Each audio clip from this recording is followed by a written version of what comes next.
I think I have just found another Meghan Markle news article right here. It isn't very difficult to spot them out nowadays, is it? To me, this article here is without any single doubt written by the Sussex camps, and this is why I think so. Before we look at this article, I would like to thank all of you for subscribing to this channel. Your support is highly appreciated. Thank you so much for the responses on last night's video, giving us all those wonderful tips on how we can motivate ourselves to take water every day during this winter season. The struggle continues. It shouldn't be very difficult taking water, but oh my God, I don't know why some of us struggle with drinking enough water every day. But anyway, thank you so much for that encouragement. Now, this story here to me seems like one of those written from the other camp we all know about.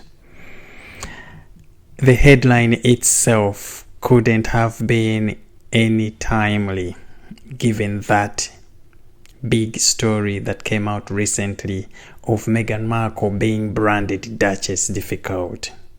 And it seems like this story is now doing all the cleanup and wanting to show us that,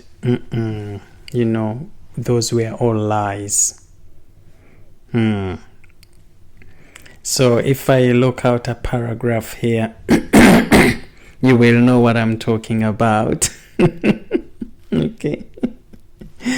So the article says that they have those people who worked with Meghan Markle recently, and claims were made that they left because they were being treated unfairly, and that there is a lot of staff turnover at Archewell Foundation. And the article here is telling us that those people were actually spoken to by the US weekly magazine. Somebody who lives in the United States, please tell us about this magazine. Is it a Sussex sort of magazine? What sort of magazine is it? Can we believe it? Because this article is telling us that all of those people, apparently, who have worked for the Meghans and left somewhere, somehow, spoke to the US Weekly magazine, and they said otherwise. That they said they were looked after very properly, they were given gifts, they were catered for. One of those notable ones that we know about leaving Archewell Foundation within weeks or months of being employed is Josh Kettler. He actually lasted 3 months in the role of Harry's chief of staff before he left.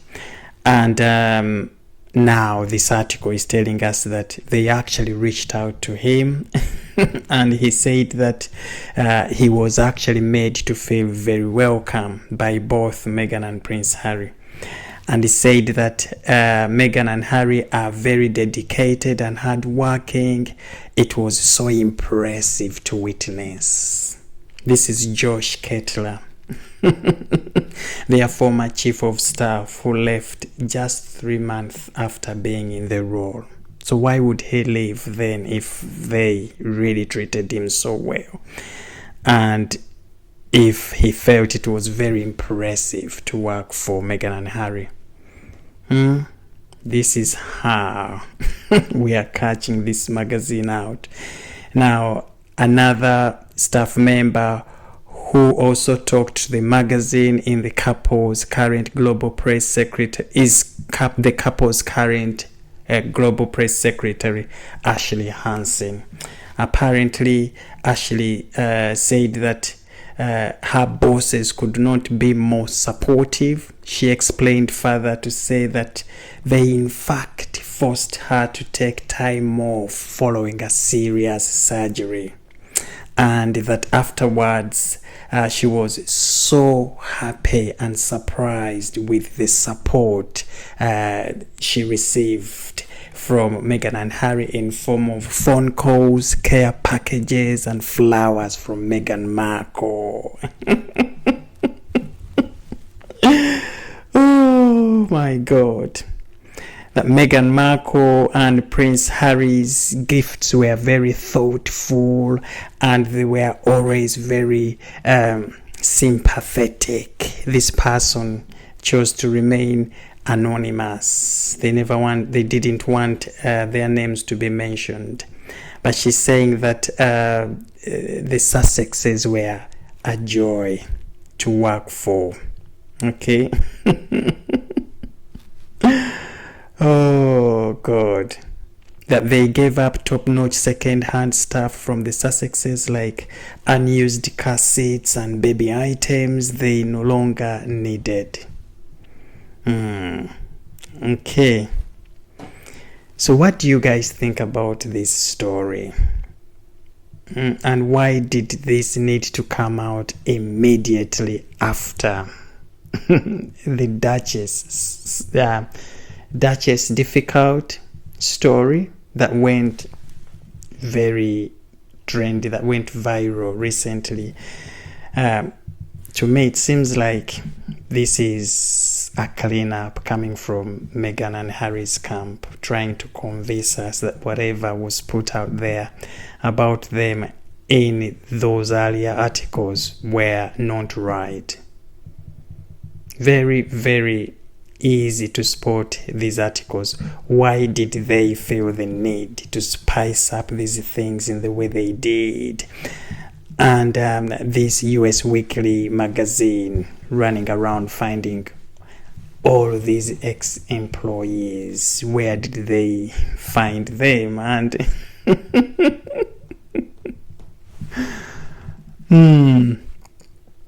looking at the comments following that thread, of course, it is very, very difficult to find one that actually supports whatever was said in this article. Everybody's like, we know this is Meghan and Harry hiding behind the news article and all of that sort of thing. Leave your thoughts in the comments section below, my friends. But who are we going to trust now? All of these articles claiming to be sharing news from inside sources, inside that, inside stories. Can we believe in them when they are literally putting out stuff like this that we can see with our open eyes to be lies? Who can we start to follow to get real, genuine information about these royals, especially these Sussexes across the pond? Because here, for example, myself, I used to work in the royal household, so I still have a few friends in there who sort of give me a bit of updates on what is going on. And that sort of helps me to come here and speak with some form of authority in what I'm talking about, but also helps me to spot out lies in some of these stories when I read them. So tell me in the comments, my dear friends, who you go to if you're looking for real, genuine information about royals and these royal news stories.